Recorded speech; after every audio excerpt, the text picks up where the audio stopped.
నమస్కారం అండి. నా పేరు శౌర్య.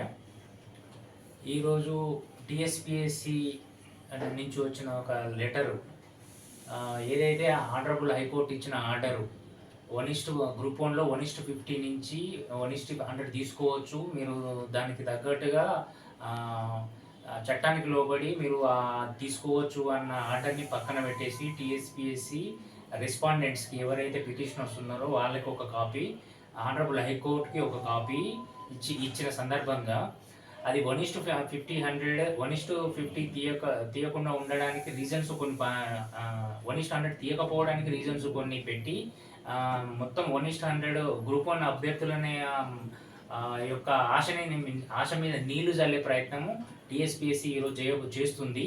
దీన్ని తీవ్రంగా ఖండిస్తూ హైకోర్టు ఆర్డర్ని కూడా పక్కన పెట్టి ఇంత బలవంతంగా చైర్మన్ కానీ టీజీపీఎస్సీ బోర్డు కానీ ఎందుకు ఇంత నిరంకుశంగా వ్యవహరిస్తుందో, దాని వెనకాల కారణాలు ఏంటో ఇవన్నీ బయటికి రావాల్సిన అవసరం ఎంతైనా ఉంది. దీన్ని తీవ్రంగా ఖండిస్తున్నాం. తెలంగాణ నిరుద్యోగులు, గ్రూప్ 1 ఆస్పిరెంట్లు తీవ్రంగా ఖండిస్తున్నాం.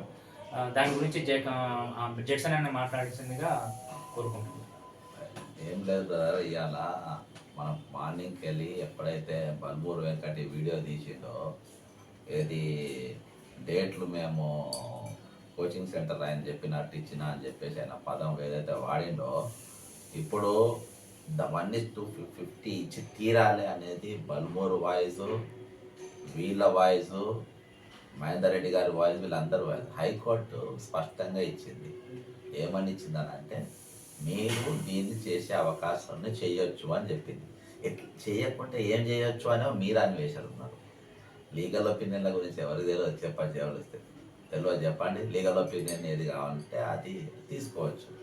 కాబట్టి లీగల్ ఒపీనియన్ మీకు అనుగుణంగా ఇది రిజెక్టెడ్, ఇది ఎందుకంటే మీకు ఇవ్వాలని లేదు. ఎటు పోయి గ్రూప్ 1 కథం పట్టియాలి. ఎందుకు అంత బలవంతంగా ఎందుకు అంత బలవంతంగా 1:50 తీయాలని ఎందుకు అంత బలంగా పట్టుకున్నారు? అది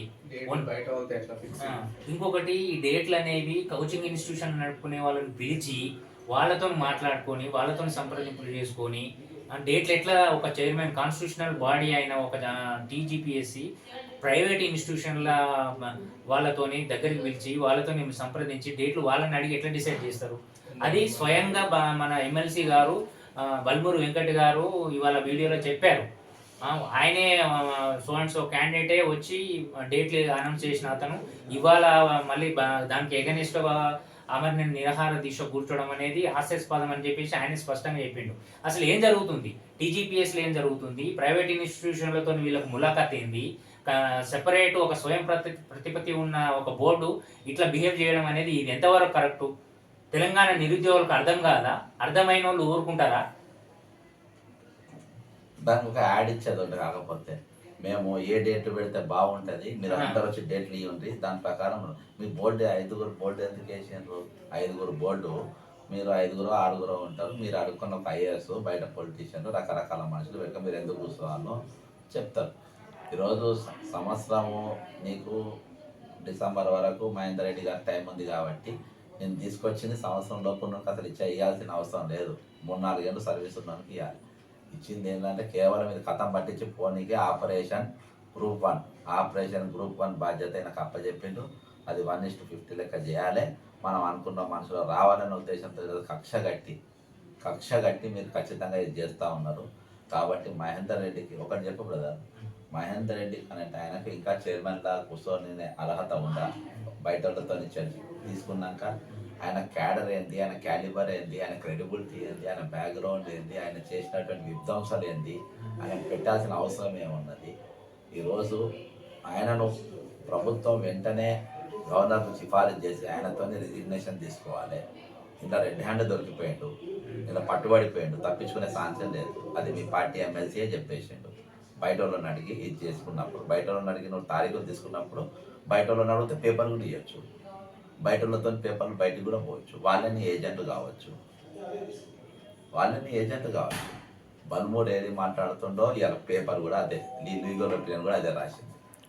1:100 వద్దు, 1:100 వద్దు, 1:50 అని మీరు ఏదైతే అన్నారో లీగల్ ఒపీనియన్ అదే ఉన్నది. లీగల్ ఒపీనియన్ మీరు ఎట్లా కావాలో రాపించుకోవచ్చు. అదే కాబట్టి మీరే చెప్పండి. తీవ్రంగా ఈ విషయంలో గ్రూప్ వన్ రేషియో పికప్ విషయంలో నిరుద్యోగ యువత అంతా తీవ్రంగా మండిపడుతుంది ఈరోజు. వీళ్ళు టీజీపీఎస్సీ బోర్డు తీసుకున్న ఈ ఖచ్చితమైన నిర్ణయాన్ని తీవ్రంగా ఖండిస్తూ దీన్ని ఎట్టి పరిస్థితుల్లో 1:100 తీసుకోవాల్సిందిగా మనవి చేస్తూ ఈ ఉద్యమాన్ని తీవ్రతరం చేయడానికి తెలంగాణ నిరుద్యోగ లోకమంతా ఏకమవబోతుంది. దీన్ని సెగలు అనేవి ఖచ్చితంగా ప్రభుత్వం చూడాల్సి వస్తుంది, టీజీపీఎస్సీ బోర్డు కూడా చూడాల్సి వస్తుంది. అట్లా చేయాలనుకున్నప్పుడు పరీక్షలు పెట్టకండి. మీరు మీకు ఇష్టం వచ్చినట్టు చేసుకునేటట్టయితే పరీక్షలే పెట్టకండి. మా ఇంట్లోకి వెళ్ళి వాళ్ళకెందుకు దోసపుచ్చుకోవాలి, వీళ్ళకెందుకు ఏజ్ ఖరాబులు. తెలంగాణ కోసం వీళ్ళు గ్రూప్ 1 పేపర్ చింపి అవతల పడేసి వచ్చారు. 2011లో నోటిఫికేషన్ని మాకు కొత్త రాష్ట్రం వచ్చిన తర్వాత మేము మా సొంత రాష్ట్రంలో రాసుకుంటాము అని చెప్పేసి పేపర్ని చింపి వచ్చిన నిరుద్యోగుల పరిస్థితి ఏంది? 12 ఏళ్ల తర్వాత కూడా అదే కొట్లాట, అదే సావు, అదే దుఃఖంతో ఉన్నారు తప్ప ఒరిగింది ఏమీ లేదు.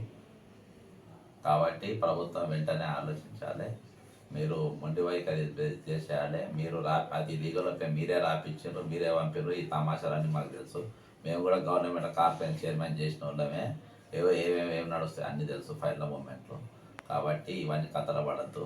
ఫస్ట్ మహేందర్ రెడ్డి అనేటువంటి దిగిపోవాలి. మహేందర్ రెడ్డి మాది ఇప్పుడు 1:50 గ్రూప్ 2 గ్రూప్ 3 పోస్ట్ పెంచుడు కాదు. అసలు ఒక దుర్మార్గంగా నువ్వు ఆడ కూర్చున్నావు. నువ్వు అవసరమే లేదు.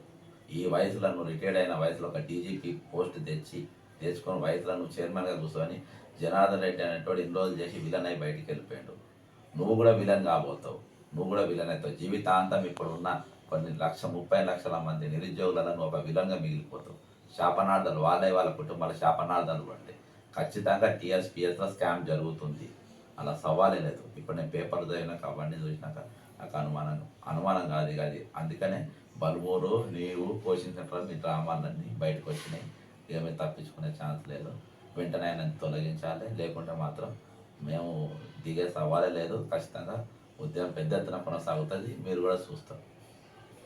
అమరవీరులకు జోహార్లు. జై తెలంగాణ.